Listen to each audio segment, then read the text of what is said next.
A stranger steps into the elevator. The doors begin to slide shut.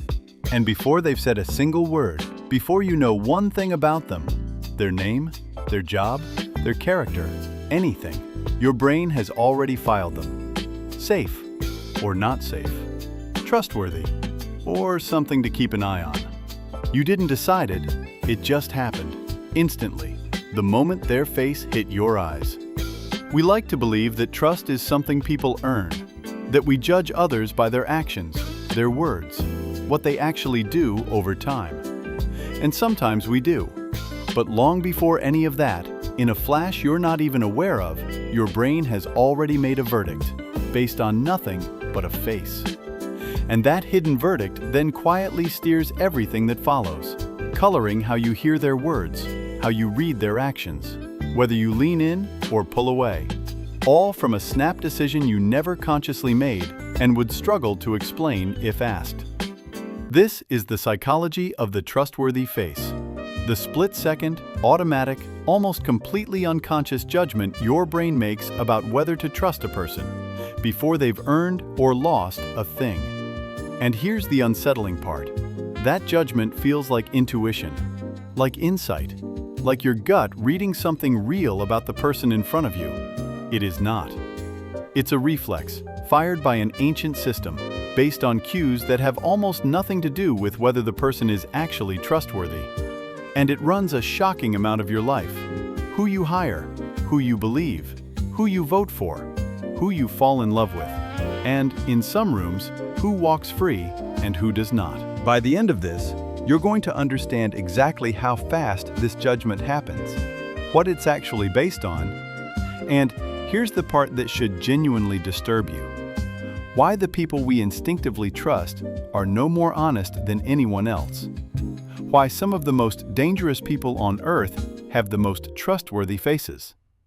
And why a person can have their entire life shaped by the bad luck of being born with a face that happens to resemble a frown.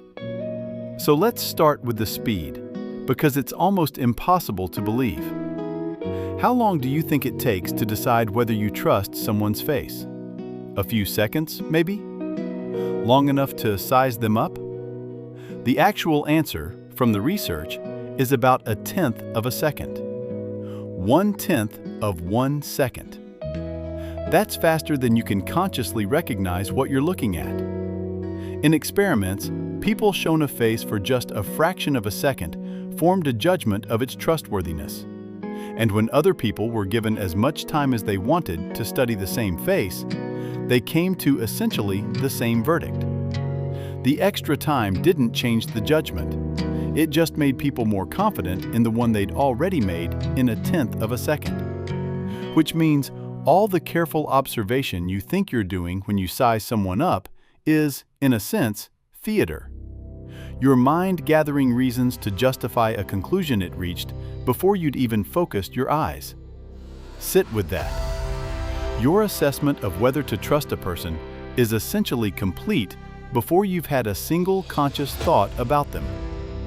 It's not the product of careful observation. It's done before observation even begins. By the time you think, something about them seems trustworthy, the judgment was made long ago, and your conscious mind is just being handed the result and inventing reasons for it after the fact. This judgment is fast because it's run by an old, automatic part of your brain, the same threat detection machinery that scans constantly for danger. It's not using your slow, rational, deliberate mind. It's using the ancient alarm system, the one built for instant friend or foe calls, the one that had to decide in a flash on the savannah whether the approaching figure meant safety or death. That system never went away. It's still running on every face you see, all day long, far beneath your awareness. But what is it actually reading? What makes a face register as trustworthy or not? And this is where it gets both fascinating and a little absurd. Your brain is mostly reading two things, and neither of them tells you anything real about the person's character. The first is emotional resemblance. Your brain takes a neutral face and checks how much it structurally resembles an emotional expression. A face whose natural features, the set of the mouth, the angle of the brows, happen to resemble a subtle anger or displeasure, reads as untrustworthy, even when the person feels nothing of the kind. A face whose features happen to resemble a faint happiness or warmth, reads as trustworthy. It's not reading the person's actual mood. It's reading the accidental shape of their resting face and mistaking that shape for character. Someone born with slightly downturned lips and a heavy brow gets read as cold and untrustworthy their whole life through no fault of their own, simply because their neutral face resembles an emotion they aren't feeling. The second thing your brain reads is familiarity. Faces that resemble people you already know and trust get a trust bonus. Faces that resemble someone who once hurt you, or simply someone unfamiliar and different, get a penalty. So a stranger can trigger instant warmth or instant suspicion purely because they happen to look a little like someone from your past, a beloved relative, or someone who betrayed you. A resemblance that says absolutely nothing about who this new person actually is. You're not judging them, you're judging an echo. And layered on top of those two is a third distortion that makes the whole thing even less reliable: the halo effect. Your brain has a lazy habit of assuming that people who look good in one way are good in every way. So an attractive face doesn't just read as attractive, it reads as more trustworthy, more competent, more honest, more kind, all at once, with zero evidence for any of it. We assume the beautiful are also good, the symmetrical are also honest, the pleasant-looking are also reliable. It's one single positive impression bleeding across every category at the speed of sight. Which is why attractive people get more benefit of the doubt, lighter judgments, more trust, more opportunities. Not because they earned it, but because their face triggered a halo that the rest of their character got to hide behind. And your brain doesn't stop at trust. In that same flash, it's also reading competence, dominance, likability, intelligence, building an entire fictional personality profile out of bone structure and the resting angle of a mouth. A strong jaw reads as capable. Wide-set features read as honest. None of it is real. You are constructing a whole imagined person from the geometry of a face, in less time than it takes to blink, and then walking around believing you've perceived something true about them. So the verdict your brain delivers in a tenth of a second is built almost entirely on the accidental shape of a person's resting face, and its random resemblance to other faces you've encountered. That's it. That's the basis for a feeling so powerful it can decide whether you hire someone, trust someone, or hand someone your heart. Now, why would evolution build something so crude and so confident? Because, once again, speed beat accuracy. For your ancestors, a stranger approaching could mean a new ally or a lethal threat, and there was no time to gather evidence. A fast, automatic guess, even a wildly imperfect one, was better than careful deliberation, because hesitation could get you killed. The cost of wrongly distrusting a friendly stranger was small. The cost of wrongly trusting a hostile one could be everything. So the system was tuned to judge instantly and commit. And it has been judging instantly and committing ever since. Only now, it's doing it on job candidates and first dates instead of armed strangers in the dark. And just how deep this runs is genuinely startling. This isn't a habit you picked up from culture or experience. It appears to be built in, present almost from the beginning of life. Even very young children, before they have the words for it, will reach toward and prefer faces that adults rate as trustworthy, and shy away from ones rated untrustworthy. The wiring is there before the reasoning is. And it's strikingly consistent across the world. People from wildly different cultures who've never met tend to agree on which faces look trustworthy and which don't. That agreement is the tell. If trustworthiness were something we actually read from a face, different cultures with different experiences would disagree. The fact that we all converge on the same snap judgments, and that babies make them too, reveals that we're not reading the person at all. We're all running the same ancient, pre-installed program, responding to the same crude facial cues in the same automatic way. It's not perception, it's reflex, shipped standard with the human brain. Let me show you how much this runs your life, because the reach of it is genuinely alarming. Take hiring. Two candidates with nearly identical qualifications walk into interviews. One has a face that happens to read as warm and trustworthy. The other has a perfectly pleasant personality, but a resting face that reads, structurally, as a little cold. Before either says a word, the interviewer's ancient system has already tilted the scales, and that initial impression colors everything that follows. Every answer heard through a filter of, "He seems trustworthy," or "Something's off about her." People are hired and rejected every day, partly on the accidental geometry of their faces. And the interviewer would swear, completely sincerely, that they judged on merit alone. Because the face verdict happened so far beneath consciousness that it never showed up as a decision at all. It just quietly tinted everything they noticed afterward. Take dating. We talk about chemistry, about a feeling, about just knowing. And a lot of that just knowing is your face radar firing in 1/10 of a second, deciding this person is safe and good based on the shape of their features and who they happen to resemble. You can feel instant trust for someone who has done nothing to earn it, and instant wariness towards someone wonderful, all on the basis of a snap read that has no idea who either person really is. And the modern world has industrialized this reflex. Think about swiping through profiles, scrolling past faces, deciding in a fraction of a second whether each one is a yes or a no. That is the 1/10 of a second face judgment, weaponized and repeated thousands of times, sorting entire human beings into accept or reject piles based on nothing but the geometry of a photo. People who would have been the love of your life get swiped away in the time it takes your ancient radar to misfire. And it's everywhere now. The profile picture you trust or distrust before reading a word. The stranger in the video whose face decides whether you believe what they're saying. The online seller you trust because their photo looks honest. We have built a world that asks your face radar to make more snap judgments than ever, faster than ever, on flatter and more limited information than ever. And we mistake every one of those misfires for our own good instincts. Take voting. This one should genuinely worry you.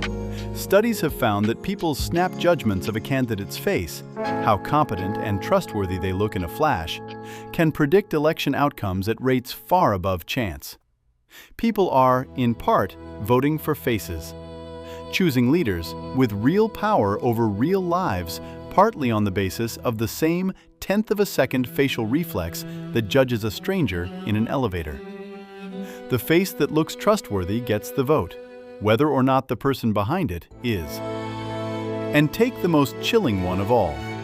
In the legal system, research suggests that defendants with faces that happen to read as untrustworthy can receive harsher judgments than those with trustworthy-looking faces for the same alleged acts.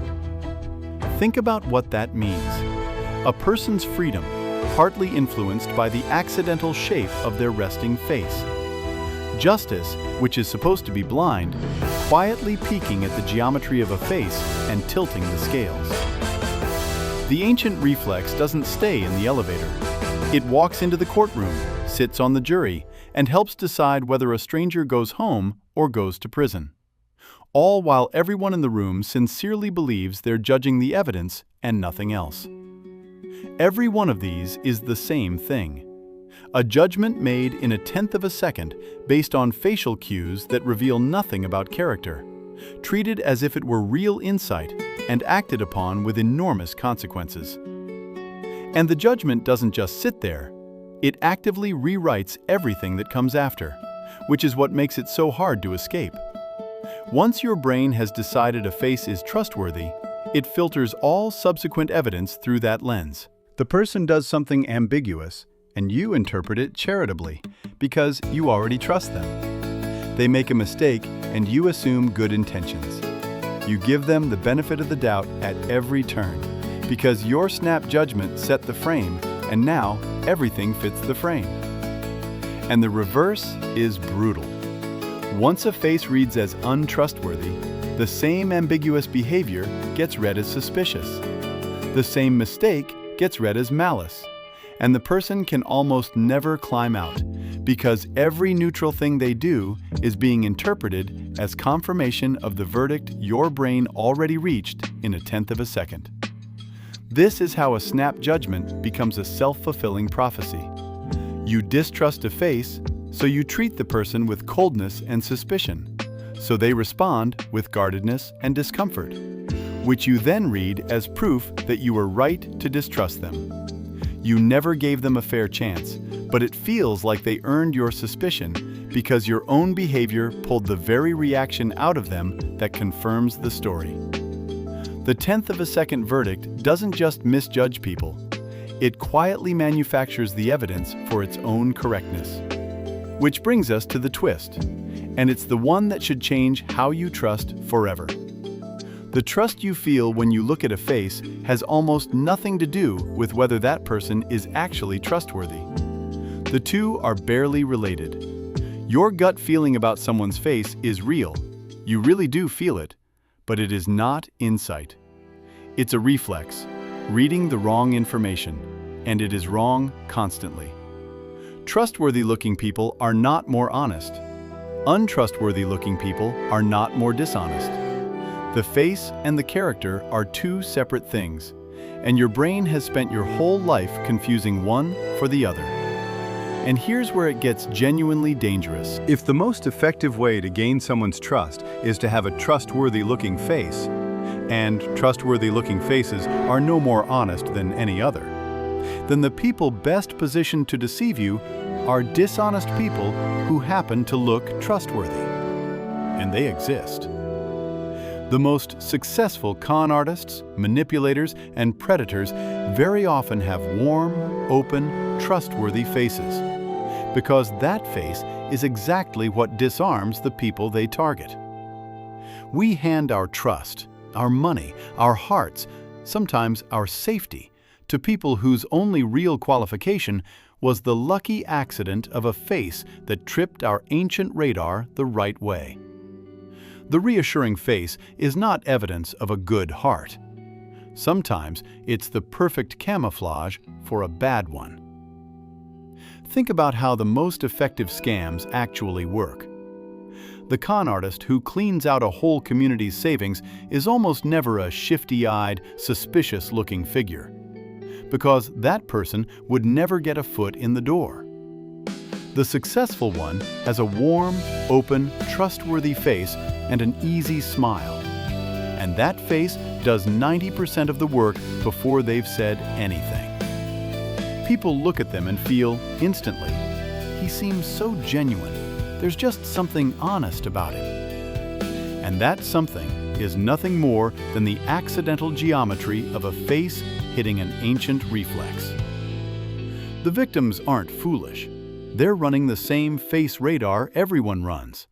And the predator simply happened to be born with, or learned to project, the exact facial signals that switch it to full trust. The most dangerous people are dangerous precisely because they don't look it. The wolf that gets into the flock is the one wearing the most reassuring face. And the flip side is just as unjust. Somewhere out there is a kind, honest, decent person who has spent their entire life being met with suspicion, passed over, kept at arm's length, never quite trusted, for no reason other than that they were born with a face that resembles a frown. They feel the world hold them slightly at a distance and never know why. They are paying, every day, for a geometry they didn't choose, judged by a reflex that mistook the shape of their face for the content of their soul. There is a real cruelty in that, and almost no one ever names it. So what do you actually do with this? The first thing is to demote the gut feeling. Not ignore it entirely, but strip it of the authority you've been giving it. When you feel an instant trust or distrust towards someone's face, you can now recognize it for what it is. A reflex, fired in 1/10 of a second, reading the accidental shape of a face, almost certainly telling you nothing real about the person. Label it. That's my face radar, not my judgment. The feeling is allowed to exist. It just isn't allowed to be the verdict. Real trust has to be earned and tested over time, through actions, through patterns of behavior, through what a person actually does, never through how their face happened to land in your ancient threat system in the first 1/10 of a second. A simple rule helps here, and it cuts both ways. Trust behavior, not faces. When you're deciding whether to rely on someone, force yourself past the facial impression and ask the only question that actually predicts anything. What has this person done over time when it counted? A track record of honest actions is real evidence. A warm face is not. A single reliable behavior tells you more about a person's trustworthiness than 1,000 reassuring smiles. And the inverse.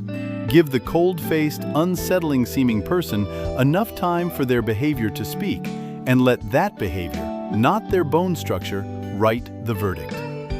It takes deliberate effort because the reflex is so fast and feels so much like knowing. But every time you choose to wait for behavior instead of obeying the face, you're trading an ancient, unreliable guess for actual information. That's the whole skill. Slow down the verdict. Let actions, not faces, decide.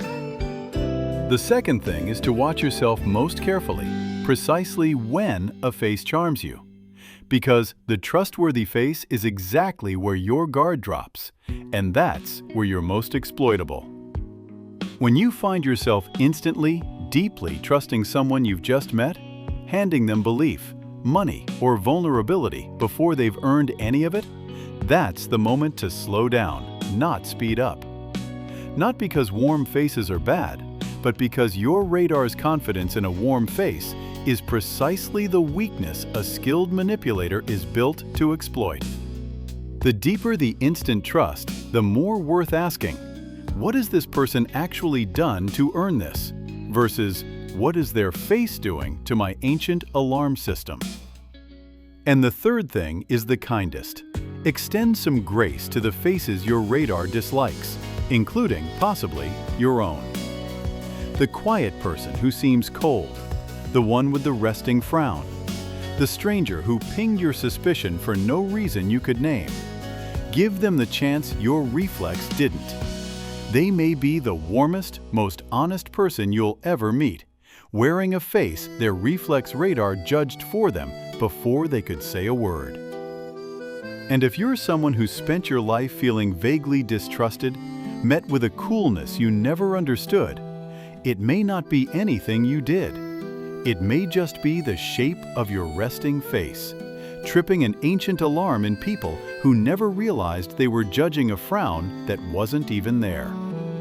That's not your failing, it's their reflex. And knowing that can free you from carrying a verdict you were never actually given.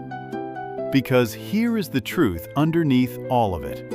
Your brain judges faces in 1/10 of a second with total confidence, based on information that has nothing to do with the person's heart. And then it dresses that judgment up as intuition and hands it to you as fact.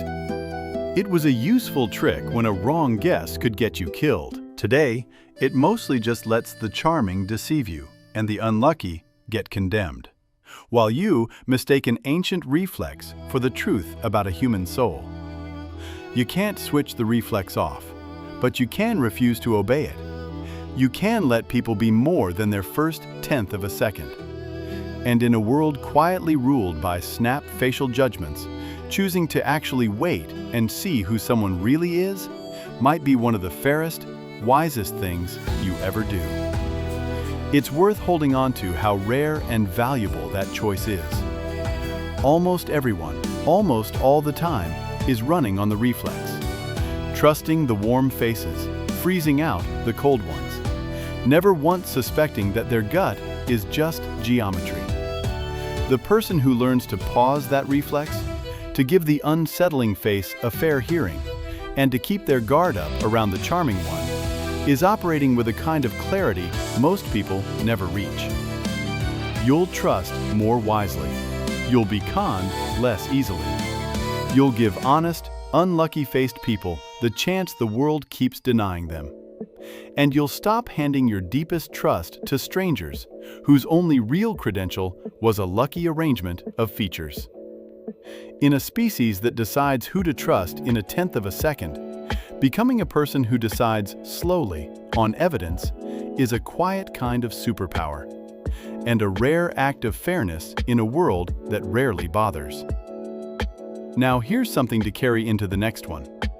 Once your brain decides it trusts someone, once that face has passed the test, it starts doing something automatic and almost invisible. It begins to copy them.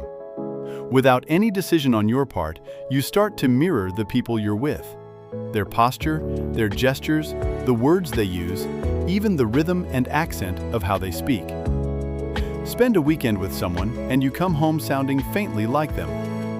It's one of the strangest, most constant things your brain does, and you've almost certainly never noticed you're doing it. Why you copy the accent, words, and posture of the people around you is the next thing we need to talk about.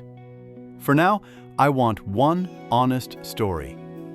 Whose face did you instantly trust, or instantly distrust, the moment you saw it? And were you ever later proven completely, embarrassingly wrong?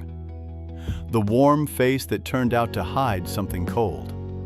The cold face that turned out to belong to one of the best people you know. Tell me, because almost everyone has been fooled by a face, and almost no one realizes how often, or how many good people they quietly wrote off for the unforgivable crime of having a face that resembled a frown.